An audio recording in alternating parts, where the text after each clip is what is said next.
Bueno, pasamos a otro campo, abrimos ahora el segmento dedicado al empleo. La primera exposición será Mercado Laboral Uruguayo y Red de Protección Social. Está a cargo de Gonzalo Zunino, quien es director e investigador del Centro de Investigaciones Económicas, el CIMBE. Adelante, Gonzalo. Hola Gustavo, bueno, muchas gracias a RICEP por la invitación a presentar el trabajo y sin mucho más voy a pasar rapidito a compartir, así así nos da tiempo a presentar a todos, ¿sí? Bueno, lo que yo les voy a presentar ahora es un documento de trabajo que está en la página de RICEP, entonces es un documento que, digamos, que forma parte del stock de investigaciones que tiene la red. Y bueno, básicamente lo hicimos en 2020 en CIMBE y tratábamos de ver digamos, o de ver cómo nos había agarrado en el mercado laboral y la red de protección social la llegada de la pandemia, ¿sí? Y bueno, básicamente lo que planteamos en el trabajo es que la llegada de la pandemia y bueno, y la necesidad de adoptar medidas de distanciamiento social terminó demostrando que tenemos una existencia de grupos importantes de personas sujetos a un riesgo significativo de insuficiencia de ingresos, ¿sí? En el marco de esta pandemia. ¿Por qué? Básicamente combinamos dos dimensiones, digamos, para concluir esta idea de grupos expuestos a riesgo de insuficiencia de ingresos. Una puramente del mercado laboral y era la capacidad de realizar teletrabajo. Obviamente que el distanciamiento genera un shock de oferta, podríamos decirle, porque la forma en la que o en la que las empresas se vieron obligadas a combinar los factores productivos de capital y trabajo durante la etapa de distanciamiento es diferente a la forma en la que combinan capital y trabajo normalmente, ¿sí? Entonces, quizá en algunas ocupaciones el distanciamiento no genera un shock relevante de productividad y básicamente la relación entre capital y trabajo a distancia o en el marco digamos, de una combinación física en el interior de una empresa es básicamente lo mismo. Pero en otras ocupaciones,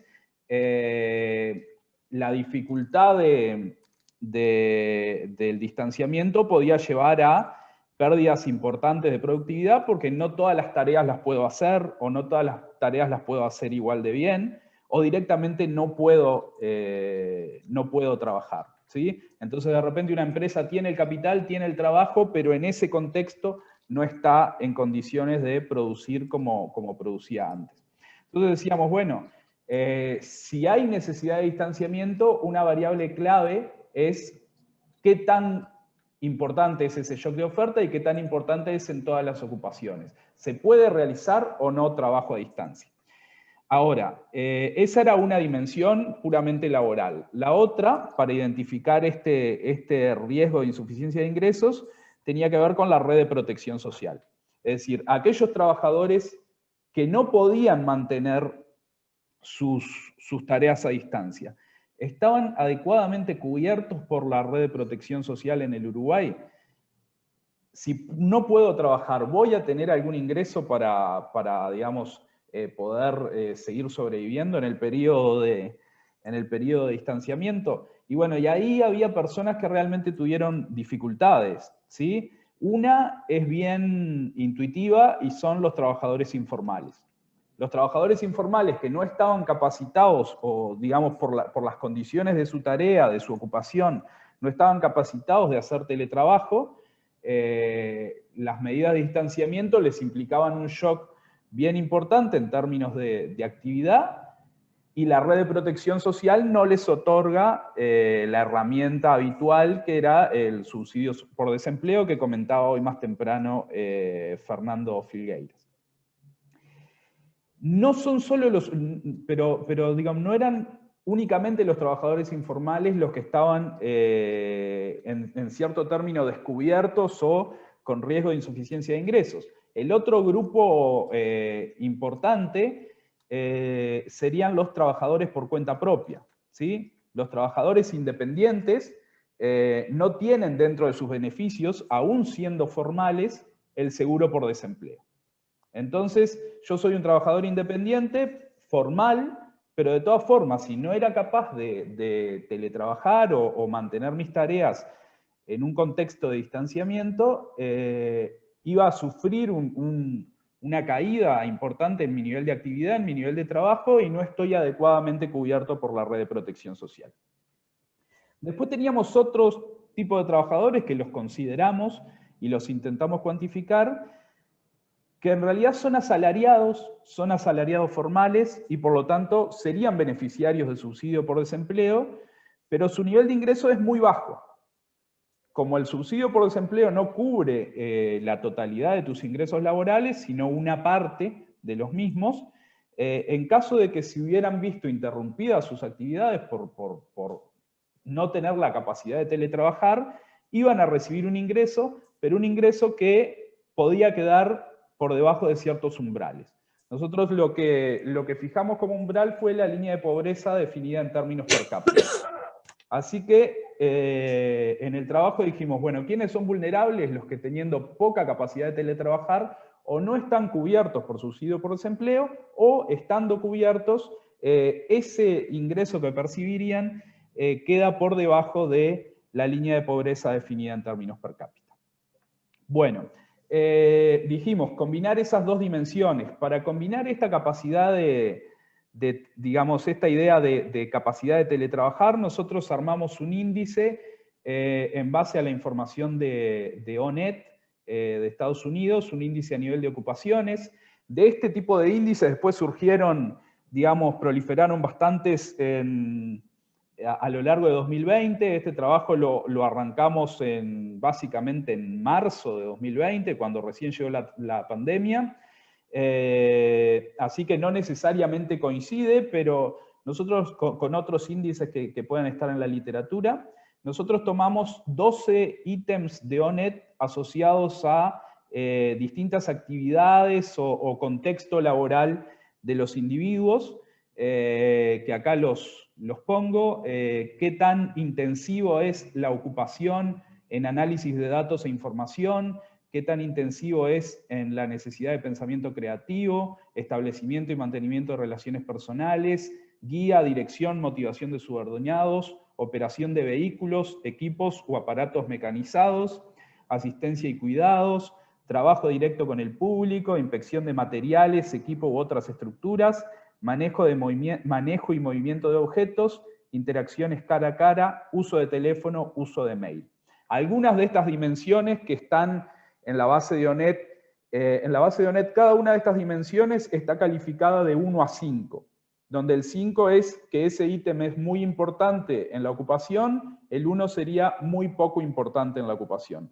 Algunos de estos ítems facilitan, o digamos, si la ocupación tiene un alto puntaje en ese ítem, sería más fácil de que pueda ser desarrollada a distancia. En otro caso, dificultaría la realización de trabajo a distancia. Nosotros combinamos esas 12 dimensiones para armar un índice que le llamamos índice de posibilidad de trabajo a distancia, y a ese índice a nivel de ocupaciones lo incluimos en la encuesta continua de hogares, ¿sí? La encuesta continua de hogares tiene una clasificación de ocupaciones. A cada uno de los trabajadores le asignamos entonces un índice de trabajo a distancia, y esta fue la distribución que hallamos del potencial de trabajo a distancia para la encuesta de hogares de 2019. Acá aparece el 3, que nosotros, forzando un poco la interpretación, decíamos, en ONET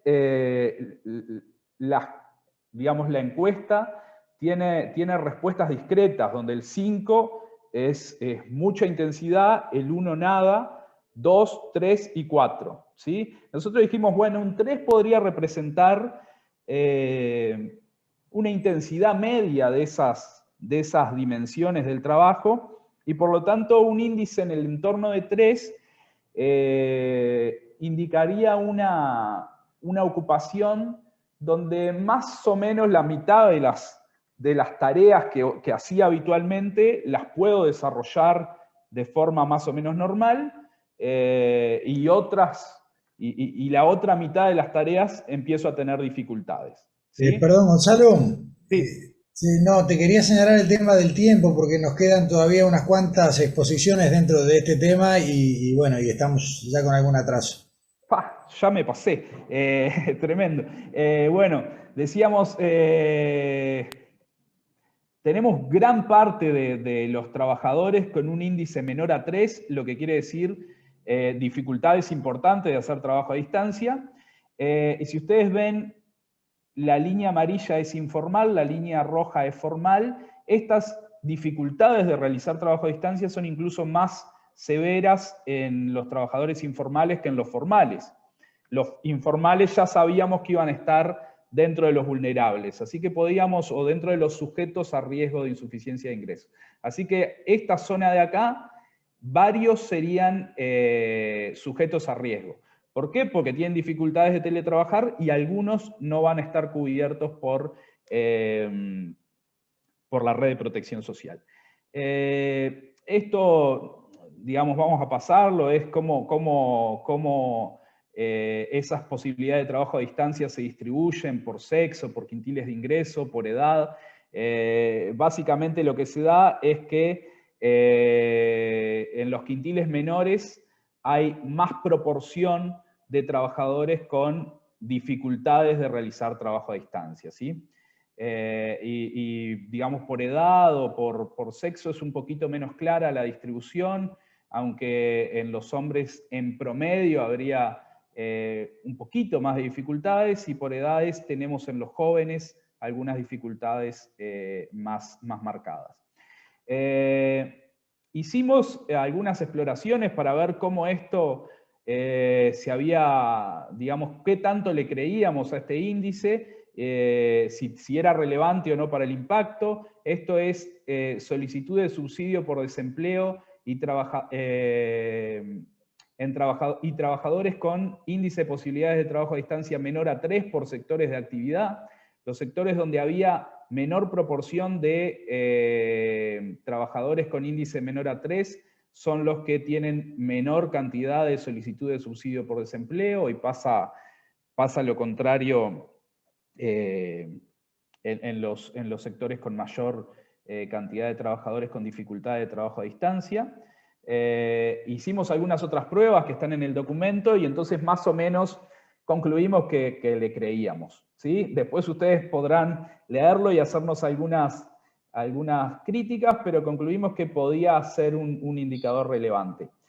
Entonces, bueno, ¿cuántos trabajadores con problemas de cobertura había en términos de seguro de desempleo y baja capacidad de trabajo a distancia? Nosotros cuantificamos que teníamos 311.000 trabajadores con ese tipo de problemas, de los cuales 268.000 eran informales, con baja capacidad de trabajo a distancia, 43.000 eran cuentapropistas formales, pero que no gozan de subsidio por desempleo, con baja capacidad de trabajo a distancia.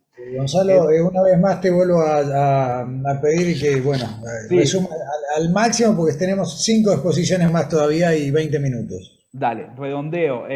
Más o menos 400.000 trabajadores, un 25% del empleo total podía estar sujeto a riesgo, de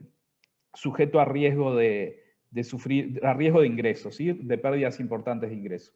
Entonces, tenemos algunas dificultades, si bien usualmente nuestra red de protección social destaca en la región, teníamos problemas, este 25% del empleo total, y eso llevaba a la necesidad de un esquema de transferencias ad hoc. ¿Sí? Lo que teníamos armado de protección social no necesariamente servía, había que generar nuevos esquemas de protección social, muchos se hicieron, aún así nuestra conclusión es que no fue del todo suficiente. En esto, simplemente, y con esto cierro, les muestro también de otro trabajo, no de este, pero que me pareció importante. Habíamos hecho un trabajo donde decíamos, bueno, ¿cuántas personas van a entrar en pobreza? Depende un poco de la severidad del shock, qué tanto va a caer el ingreso y cómo esa caída del ingreso se distribuye. Si el ingreso cae 6%, el ingreso real de la economía, y si eso se distribuye equitativamente, es decir, todos caemos 6% nuestro ingreso real, nos hubiera dado que el incremento de la pobreza hubiera sido más o menos de 61.000 personas. En total fue de 100.000. ¿Sí? Más o menos en números grandes. Es decir, la caída del ingreso real fue importante, pero la red de protección social no actuó lo suficientemente bien para evitar que el sesgo asimétrico en esa vulnerabilidad que había hacia los sectores de menores ingresos. Así que dejo por ahí. Bárbaro. Muy bien, muchas